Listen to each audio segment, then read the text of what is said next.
Solusi nasib honorer yang tidak lulus seleksi PPPK 2022. Dalam rapat koordinasi Asosiasi Pemerintah Kabupaten Seluruh Indonesia (APKASI) dan Kementerian PANRB pada tanggal 21 September tahun 2022 telah disampaikan 7 solusi terkait nasib honorer 2023 yang tidak lulus PPPK 2022. Adapun 7 solusi terkait nasib honorer disusun berdasarkan permasalahan umum yang sering terjadi di pemerintah daerah dan bagi tenaga non-ASN yang tidak lulus PPPK 2022. Permasalahan umum yang sering terjadi di daerah, seperti terbatasnya anggaran untuk memberikan gaji non-PNS dan non-ASN dan adanya titipan pegawai kepada kepala daerah untuk diangkat menjadi ASN sehingga jumlah tenaga non-pemerintah semakin bertambah.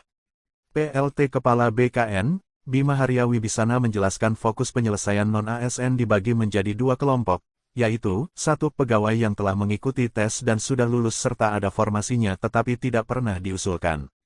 2. Jumlah pendataan non-pemerintah saat ini ditambah dengan jumlah data yang telah ada dalam database BKN. Sebelum mengetahui 7 solusi nasib honorer yang tidak lulus PPPK 2022, ada baiknya Anda mengetahui pula hasil rakor yang disampaikan oleh Menpan RB, Abdullah Aswar Anas berikut ini.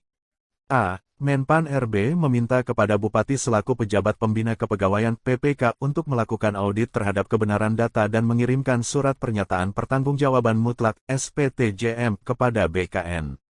B. Pemerintah daerah akan melakukan pengawasan dalam proses pendataan non-ASN bagi tenaga non-pemerintah. C. Pemerintah memprioritaskan pelayanan dasar pendidikan, guru, dan kesehatan (Nakes). D. Badan Pengawas Keuangan dan Pembangunan (BPKP) akan melakukan pengawasan terhadap data yang diajukan oleh pemerintah daerah. E. Instansi pemerintah pengusul akan melakukan verifikasi dan mengumumkan secara transparan untuk memastikan nama-nama memenuhi syarat dari surat edaran Menpan RB. F. Pemerintah akan merumuskan peraturan untuk mengunci ASN di daerah agar tidak bisa mutasi ke kota dalam batas waktu tertentu.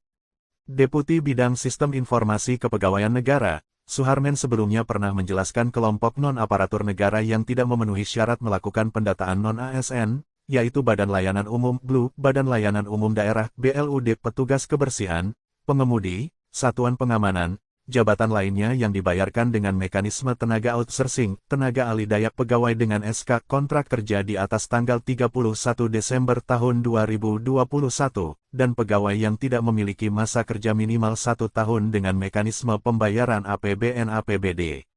Bupati Goa, Adnan Purita Ihsan mewakili APKASI menyampaikan solusi untuk permasalahan umum yang terjadi di pemerintah daerah terkait non-PNS dan berikut ini. 7 solusi bagi honorer yang tidak memenuhi syarat menjadi PPPK 2022, sebagai berikut. 1. Pembiayaan pengangkatan PPPK diserahkan kepada pemerintah pusat. 2. Ditetapkan reng gaji honorer dalam satu provinsi antara Rp1 juta, Rp1,5 juta. 3. Setiap kepala daerah yang baru dilantik diberi kuota pengangkatan PPPK, tetapi masa kerjanya sama dengan masa jabatan kepala daerah yang mengangkat tersebut. 4. Diberikan pelatihan pengembangan kewirausahaan dan diberikan uang pisah sebagai modal usaha. 5. Diberikan kartu prakerja.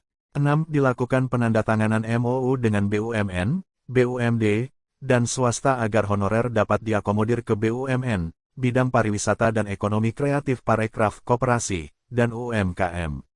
7. Mendorong setiap investasi yang masuk ke suatu wilayah agar memberdayakan tenaga non-ASN. Demikian informasi 7 solusi nasib honorer yang tidak lulus PPPK 2022 yang disusun untuk tetap memberi keuntungan bagi tenaga non-ASN tersebut. Jangan lupa bantu untuk subscribe, like, komen, share dan aktifkan lonceng notifikasinya agar selalu dapat info terbaru dari media Info Guru. Terima kasih.